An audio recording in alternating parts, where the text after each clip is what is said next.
তো ভালো আছি। তুই কবে বাড়ি আসবি? এখন সময় নেই রাখো।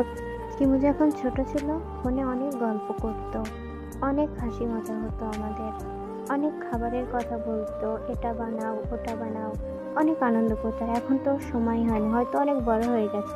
চলেন আমরা মাংস নিই। মাংস লাগবে? মাংস না লাগবে না। এই তুই কবে বাড়ি আসবি রে? তোর দাদি তোর জন্য অনেক মন খারাপ করছে। মা আমি আর কিছুদিন পরে আসবো। দেখ রাতে ঘুমানোর সময়ও তোর ছবি দেখছে আর কান্না করছে।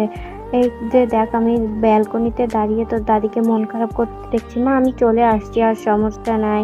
এই তো আর চলে আসলাম কিছুক্ষণের মধ্যে। আচ্ছা মা আপনাকে খাবার বেড়ে দিই, নিন খাবার খান। দেখুন তো মা কে এসেছে, একটু গিয়ে। সারপ্রাইজ! দাদি আমি তোমাকে অনেক ভালোবাসি, আমি চলে এসেছি। তুই এমনটা কেন করলি? কি হলো? ভেতরে গিয়ে দেখি তো। দাদি, দাদিমা কোথায় যাচ্ছ? দাঁড়াও। কি হয়েছে মা? জানি না, গিয়ে দেখ তো। দাদি আমি তো বাসায় চলে এসেছি, তুমি কান্না করছো কেন? তুই যখন ছোট ছিলি অনেক সময় দিতিস আমাকে, এখন তো তোর সময়ই হয় না, তাই না? দাদি তো একটা বোঝা হয়ে গেছে তোর উপর, তাই না?